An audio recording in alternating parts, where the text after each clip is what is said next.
नमस्कार. Sports कट्ट्याच्या weekly कट्ट्यामध्ये मी आलोक आगाशे तुमच्या सगळ्यांचं स्वागत करतो. आजच्या चर्चेचा विषय म्हणजे भारत विरुद्ध न्यूझीलंड वन डे सीरीजमध्ये जी हिस्टॉरिक सीरीज ठरली न्यूझीलंडसाठी. पहिल्यांदा ते भारतामध्ये वन डे सीरीज जिंकले आणि आता T20 सीरीज जी वर्ल्ड कपच्या बरोबर 6 दिवस आधी संपणार आहे. त्याच्याचवर चर्चा करायची आहे. आपल्यासोबत आहेत आदित्य जोशी. आदित्य, स्वागत आहे तुझं. Thank Aditya, you, thank you. 21 तारखेला पहिली मॅच आहे. जास्ती वेळ नाहीये दोन्ही सीरीजच्या मध्ये. काय वाटतंय? एक्स्पेक्टेशन्स काय आहेत? ही शेवटची संधी आहे भारताची T20 वर्ल्ड कपच्या आधी. पूर्ण 24 सालच्या T20 वर्ल्ड कप नंतर अनबीटन राहिलेली आहे भारतीय टीम सीरीज बघायला गेलं तर. पण पुन्हा न्यूझीलंड हे इंडियामध्ये येऊन आपले स्ट्रिक्स मोडण्याचं कायम ठेवणार का? अनबीटन रन आपला मोडणार का? टेस्ट मॅच झालं, वन डे झालं आणि आता T20. म्हणजे न्यूझीलंडला इंडियाचा कोड क्रॅक झालाय का असं आता विचारायची वेळ आली आहे.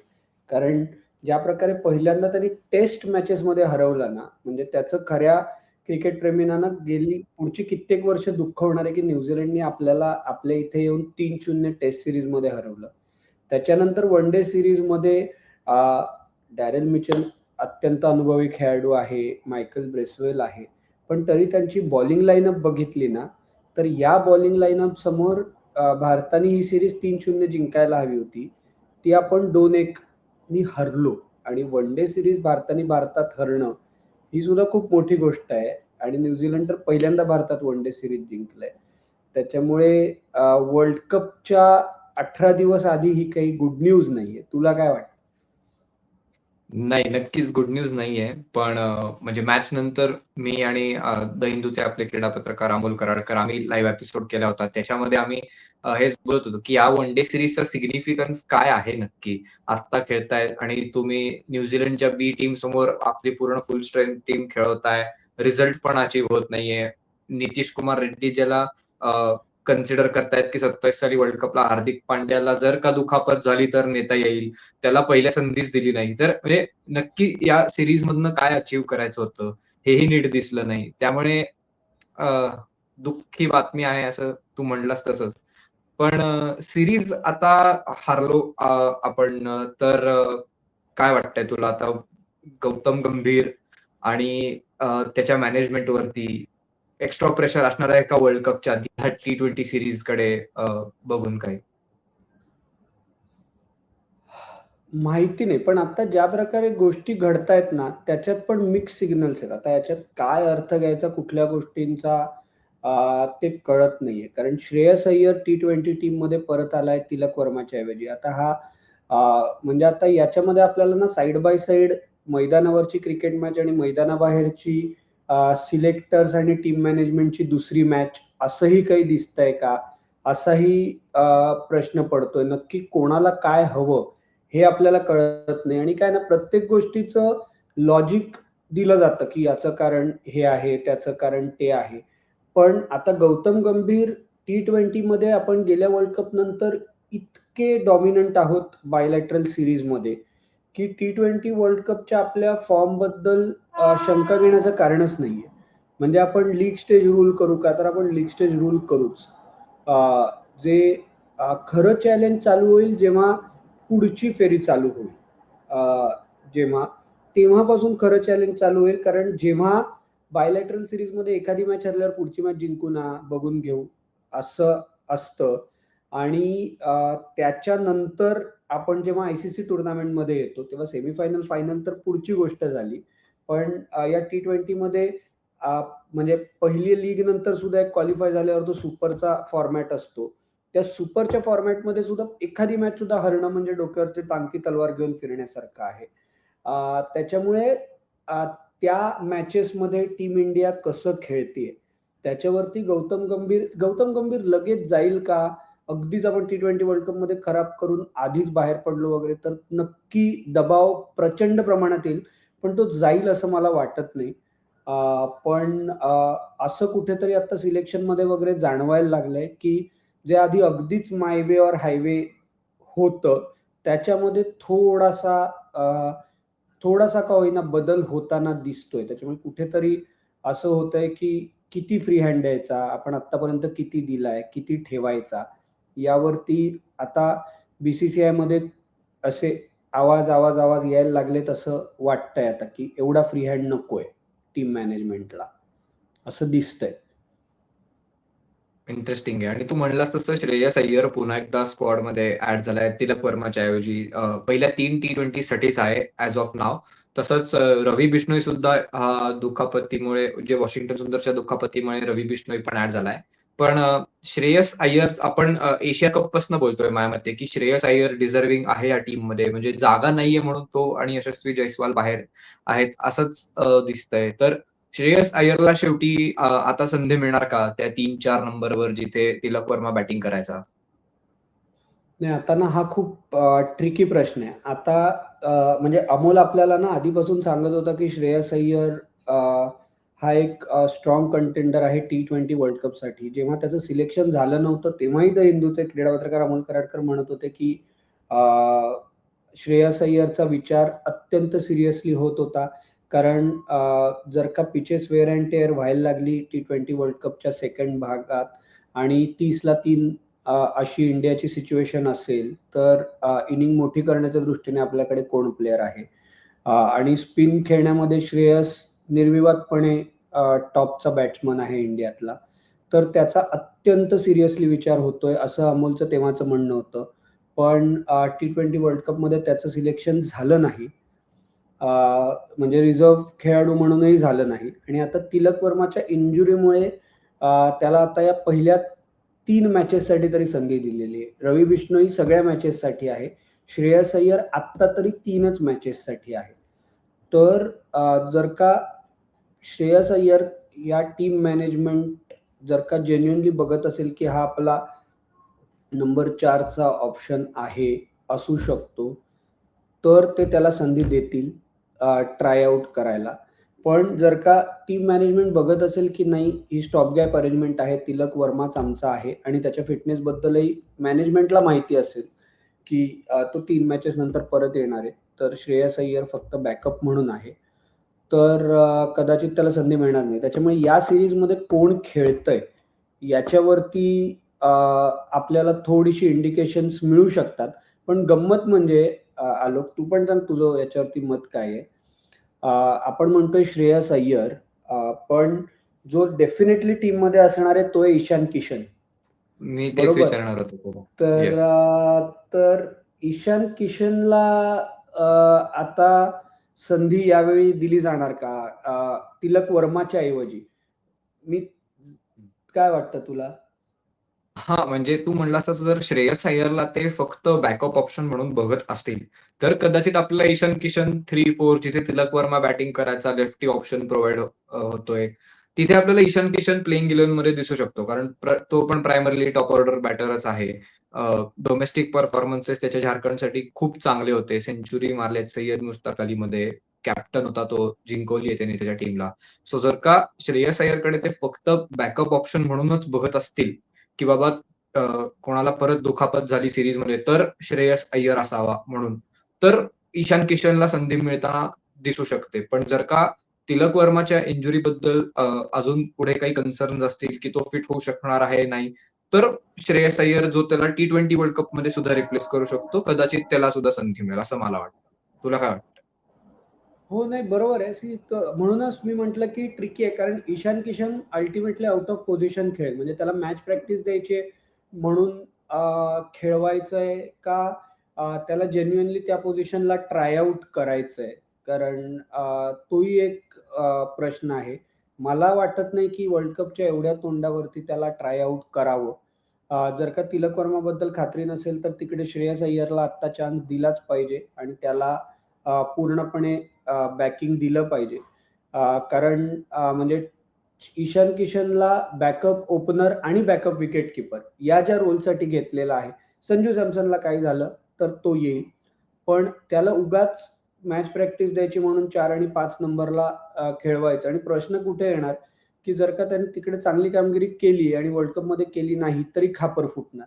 त्याच्यामुळे out of position unnecessarily world कपच्या तोंडावरती एखाद्याला खेळवणं आणि मग त्याचं म्हणजे ते कुठल्याही बाजूनी ती गोष्ट जाऊ शकते. तर ती न करणं आणि एक स्टेबिलिटी देणं हे खूप महत्वाचं आहे. कारण तुम्हाला वरती कोणाला प्रमोशन द्यायचं असेल तर शिवम दुबे आहे. आणि तुमच्याकडे कारण आता शिवम दुबेला बऱ्याच मॅचेसमध्ये प्रमोशन मिळू शकतं. कारण आता रिंकू सिंगची सुद्धा फिनिशर म्हणून जागा बनली आहे. कारण शुभमन गिल नाहीये. त्याच्यामुळे ही जी आता जी फ्लेक्झिबिलिटी आली आहे लेफ्ट हँडेड बॅट्समनची, त्याच्यामुळे श्रेयस अय्यरला जर का तिलक वर्मा नसेल तर निर्विवादपणे 11 मध्येच थेट जागा मिळायला पाहिजे. नक्कीच, नक्कीच. पण हेच सगळे म्हणजे आता सध्याच्या टीम मॅनेजमेंटचे एक्स्ट्रीम निर्णय बघता काहीही होऊ शकतं. हे आपण काहीच प्रेडिक्ट करू शकत नाही. पण आणखीन एक इंजुरी ज्याच्याबद्दल आपण बोललो, की वॉशिंग्टन सुंदर वन डे सीरीजमध्ये पहिल्या वन डेमध्ये खेळताना त्याला इंजुरी झाली. त्याच्या नंतर आता रवी बिश्नोई स्क्वॉडमध्ये ॲड झालेला आहे. वॉशिंग्टन सुंदर बऱ्यापैकी एक रेग्युलर होत चालला होता T20च्या प्लेइंग 11मध्ये. ऑस्ट्रेलियामध्ये असेल, इंडियात असेल.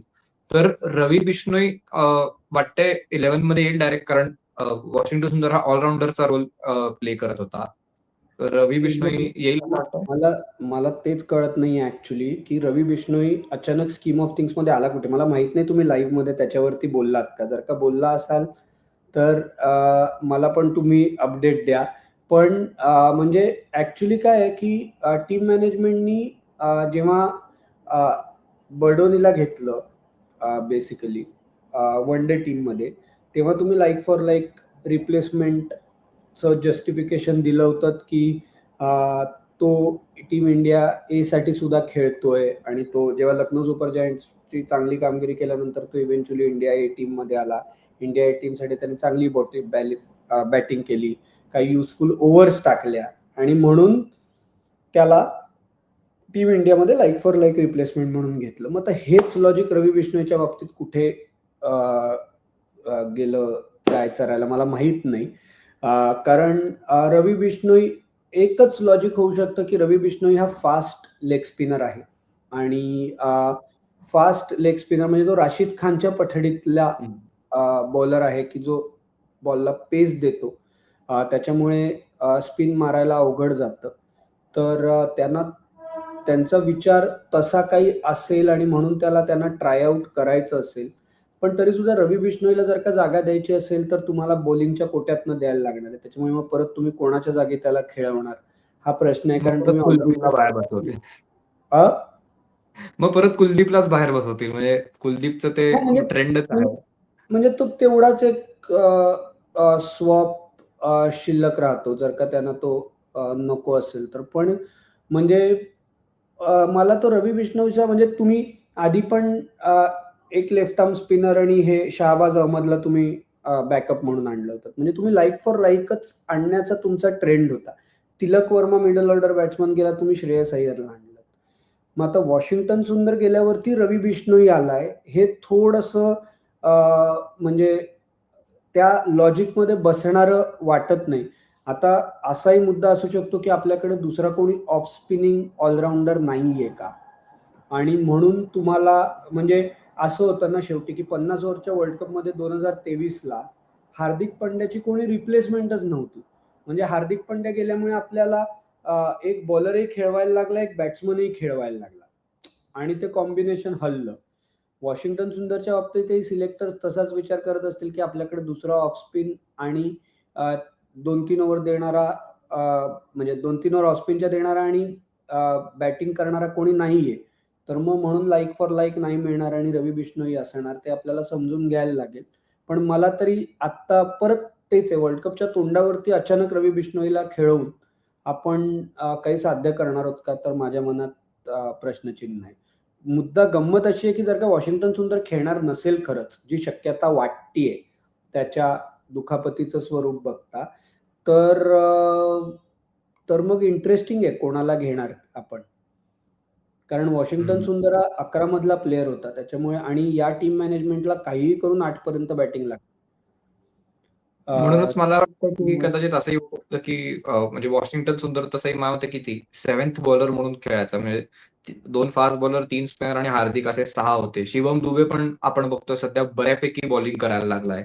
कदाचित वॉशिंग्टन सुंदरच्या जिथे एक्स्ट्रा बॅटर रिंकू सिंगला वगैरे खेळून बॅटिंग डेप्थ तशी वाढवू शकतात आणि रवी बिश्नोईला ॲज बॅकअप म्हणून ठेवलंय, अशी ही एक शक्यता असू शकते. म्हणजे कदाचित मग त्याला तेच डायरेक्ट आपला अपराध म्हणजे बनू मग शकतो. हो, मग तेच होतंय ना, म्हणजे तुम्ही म्हणजे बॅलन्स हलतोय आता जो टीम मॅनेजमेंटला हं. तुलनेने हवा आहे. त्यानुसार त्यांना जर का समोरच्या टीममध्ये जास्ती लेफ्ट हँडेड बॅट्समन असतील, तर मग आणि लॉजिक तेच असू शकतं एक की रवी बिश्नोई या लेफ्ट हँडर्सना गुगली फार चांगली टाकतो आणि तो ऑफ स्पिन सारखंच होतं आणि म्हणून वॉशिंग्टन सुंदरच्या ऐवजी रवी बिश्नोई हे एवढंच लॉजिक मला तरी दिसतंय. पण बघूया. पण सगळ्यात महत्त्वाचा आणि कळीचा मुद्दा, याचा फॉर्म कधी परत येणार? सूर्योदय होणार का या T20 सीरीजमध्ये? कारण विजय हजारेमध्ये सुद्धा तो मुंबईसाठी ज्या 2-3 मॅचेस खेळला, त्याच्यातही झालं नाही. अर्थात त्या 50 ओव्हरच्या होत्या. पण होत नाहीयेत रन्स. काय येणार हो, का रन्स हो. या सीरीजमध्ये?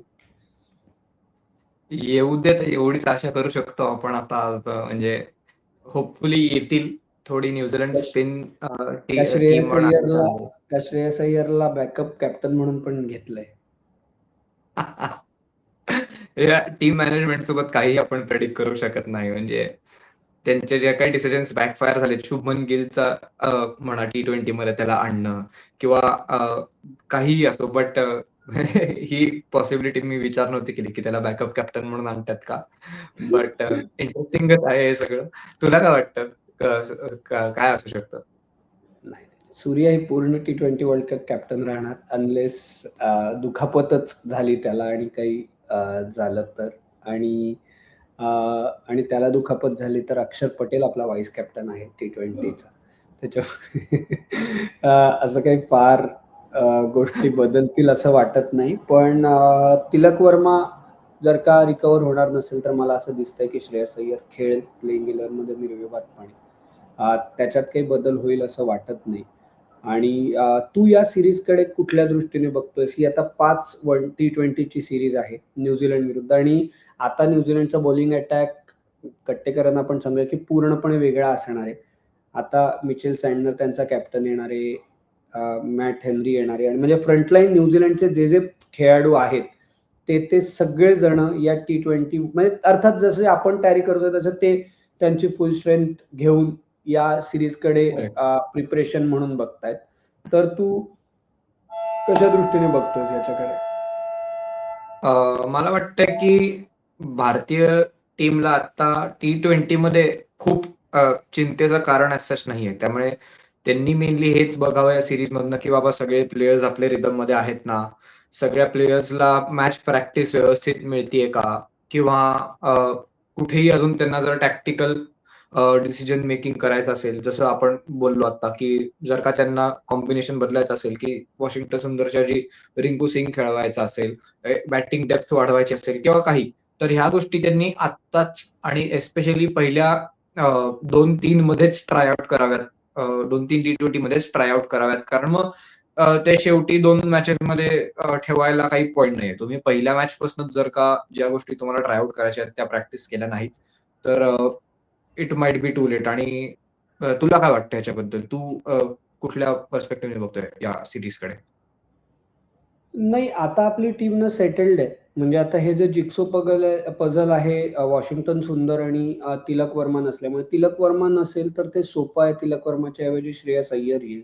म्हणजे तिलक वर्माने खूप 2 वर्ष मेहनत केली आहे आणि त्याचं स्थान बळकट केलंय. पण दुखापत झाली तर अनफॉर्च्युनेटली काही करू नाही शकत. त्याच्यामुळे श्रेयस अय्यर येईल. वॉशिंग्टन सुंदरच्या अ, उपलब्धतेवरती बऱ्याच गोष्टी अवलंबून आहेत. कारण तो ऑलराउंडर आहे परत आणि लेफ्टी बॅट्समन समोर आपल्याला एक ऑफ स्पिनर पाहिजे आणि म्हणूनच रवी बिश्नोई आला याची मला खात्री आहे, की तो गुगली लेफ्ट हँडेड बॅट्समनना चांगल्या टाकतो आणि तो ऑफ स्पिनिंग सारखा बॉल जातो. तर त्याच्यामुळे मला असं वाटतं, की तो नसेल तर रवी बिश्नोईला घ्यायचं याने मन बनवलेलं आहे. तर म्हणजे वॉशिंग्टन सुंदर नसेल तर. त्याच्यामुळेच या वर्ल्ड कपसारख्या सीरीजच्या तोंडावरती त्याला संधी दिली आहे ना.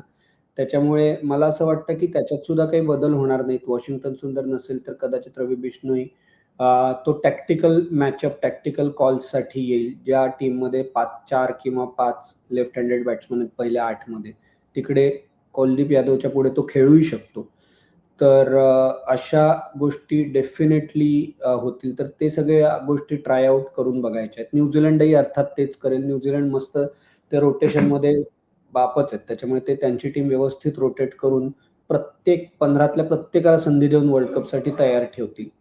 आपणही बहुतेक तसंच करू. बुमराह 5 खेळणार नाही, 3 मॅचेस खेळेल आणि वर्ल्ड कपसाठी फक्त तो रिदममध्ये येण्याच्या दृष्टीने जे काही काम करता येईल ते करेल. अर्शदीपला पण म्हणूनच शेवटच्याच मॅचमध्ये खेळवलं. हार्दिक पंड्या मला वाटतं सगळ्या मॅचेस खेळेल, कारण त्याला मॅच प्रॅक्टिस किंवा मॅच रिदमची गरज आहे. त्याच्यामुळे या सगळ्या गोष्टी होतील. पण आलोक, हे सगळं ठीक आहे, आपण हे सगळं एवढं बोलतोय, पण T20 वर्ल्ड कप होणार आहे कुठे फायनली? काय कळलंय का तुला? म्हणजे नाही ना. बांगलादेशची टीम येणार आहे, नाही येणार आहे? नाही. काल जेव्हा वन डे सीरीज नंतर लाईव्ह करत होतो मी आणि अमोल, तेव्हा एक कमेंट आली होती की काय BCBचं काही अपडेट वगैरे आहे का? तर अमोल तेच म्हणत होता की एवढ्या लास्ट मिनिट चेंजेस करून काही वर्ल्ड कप होत नाही. तुम्ही शेड्यूल पण इतकं लेट रिलीज करता. मग बांगलादेशचा ग्रुप वगैरे बदलायचं म्हणत होता. पण बाकीच्या लोकांचा लॉजिस्टिकली विचार करा ना. त्यांनी तिकीटं बुक केली त्यांच्या टीमच्या मॅचेससाठी, दुसऱ्या देशात जाऊन बघण्याचा. त्यांचा विचार करा. सो अजून काहीही हे निश्चित नाहीये. पण त्याचं एवढंच म्हणणं पडलं की एवढ्या महत्त्वाच्या डिसिजनला एवढा वेळ लागतोय, तर कुठे ना कुठे सगळ्यांचेच काही ना काहीतरी हात बांधले गेले असू शकतात. त्यामुळे एवढा वेळ लागतोय. बट होपफुली आपल्याला लवकरच अपडेट मिळेल या सगळ्या बाबतीत. 21 तारखेला फायनल डिसिजन होईल असा आत्ताचा अपडेट आहे. ओके. त्याच्यामुळे 21 तारखेपर्यंत आपल्याला कॉन्क्रीट अपडेट येईल अशी शक्यता आहे. आपण अशी फक्त आशा करू शकतो की 21 तारखेला प्रत्यक्षात तो अपडेट येतोय. ॲक्चुअली यावाच लागेल. 7 फेब्रुवारीला वर्ल्ड कप चालू होतोय. तर आपण ऑलरेडी जेमतेम 17-18 दिवसांवरती आहोत आणि ही इंटरनॅशनल लेव्हलची ICCची वर्ल्ड कप टुर्नामेंट आहे. बाकीच्या कुठल्याही वर्ल्ड कपचं शेड्यूल 6 महिन्याआधी कमीत कमी आउट असतं. त्याप्रमाणे लोकं त्यांचे ट्रॅव्हल प्लॅन्स बनवतात. लोकं त्या दृष्टीने सगळं तिकीट्स काढतात. पण आपल्या इकडे अजून 15-18 दिवसांवरती आला तरी अजून कळलेलं नाहीये. हे वाईट गोष्ट आहे. म्हणजे त्याबद्दल काही प्रश्नच नाही. होपफुली 21 तारखेपर्यंत आपल्याला अपडेट मिळेल आणि सगळं ऑल इज वेल असं होईल, असं आपण म्हणूया आत्ता तरी. येस. तर वाट बघूया. येस. आणि आदित्य, बिफोर वी एंड, काय वाटतंय रिझल्ट या T20 सीरीजचा? का पुन्हा न्यूझीलंड भारताची जिरवणार T20 मध्ये? काय वाटतंय? नाही, T20 मध्ये याच्यात आपण 3-2 किंवा 4-1 असं जिंकू असं मला वाटतंय. आपण इंडिया जिंकेल ही सीरीज असं मला वाटतंय. कारण वर्ल्ड कपमध्ये न्यूझीलंड सेमीफायनलला आले तर काय होईल हा प्रश्न आत्ता विचारूया नको एकमेकांना. पण या T20 सीरीजमध्ये इंडिया जिंकेल असं मला वाटतंय. तुला काय वाटतं? मला वाटतंय 4-1 इंडिया जिंकेल. 3-2 ची पॉसिबिलिटी खूप कमी आहे. 4-1 किंवा 5-0 इंडिया जिंकणार असं मला वाटतंय. 5-0 न्यूझीलंड एवढे खराब नाहीयेत रे की सगळ्या मॅचेस हरतील. आणि नाही, ते तर त्यांचा म्हणजे उद्देश असं झालं काय की आहे असं त्यांना? व्हायला लागलं की न्यूझीलंड आपण ही म्हणजे असं आपल्याला सांगायला लागेल की नाही आम्ही उलटं म्हणत होतो. म्हणजे आमच्या नाही. टीमची अदलाबदल झाली बोलताना, असं काहीतरी व्हायला नको भलतंच. असे आपण हं. आशाच ठेवू शकतो फक्त आता, की अगदी मग 4-1 किंवा आता 5-0 कुठपर्यंत भारत न बोललेलं हारणार नाही किंवा 2-3 हरणार नाही भारत. नाहीतर लोकं फारच चिडून हे करतील आणि मग T20 वर्ल्ड कप खूप जास्ती अंडर स्पॉटलाइट सुद्धा येऊ शकतो, एस्पेशली कोच वगैरे साठी. बट हे सगळे मुद्दे आपण पुन्हा एकदा वेगळ्या व्हिडिओमध्ये बोलूया त्याच्यावरती. आज आदित्य, तू वेळ काढून आलास, खूप खूप धन्यवाद. आणि कट्टेकरी, तुम्हाला हा व्हिडिओ कसा वाटला नक्की कमेंट करून सांगा. तुम्हाला काय वाटतंय भारताचं कॉम्बिनेशन कसं असेल तेही कमेंट करून सांगा. आणि स्पोर्ट्स कट्टाचे व्हिडिओज आवडत असतील तर लाईक, शेअर, सबस्क्राईब करायला अजिबात विसरू नका. स्पोर्ट्स कट्टाच्या मेंबरशिप ऑप्शन सुद्धा तुम्ही एक्सप्लोर करा. त्याच्यात आम्ही members only live watch along sessions घेऊन येत असतो. आणि स्पोर्ट्स कट्टाला सबस्क्राईब केला असेल तर त्याच्या पुढे जो बेल आयकॉन असेल तोही दाबा. म्हणजे आमचा नवीन व्हिडिओ आल्यावर तुम्हाला लगेच कळेल आणि जेव्हा आम्ही लाईव्ह येणार असू तेव्हा अर्धा तास आधी तुम्हाला नोटिफिकेशन येईल आणि मग तुम्ही आमच्याशी गप्पा मारायला त्याच्यात सहभागी होऊ शकता. आदित्य, पुन्हा एकदा तुझे खूप धन्यवाद. आज आलास या थँक यू. वीकली कट्टामध्ये बोलायला. आजचा एपिसोड आपण इथेच थांबूया. तुम्ही मात्र ऐकत राहा, बघत राहा आणि आमची वाट पाहत राहा. धन्यवाद. धन्यवाद.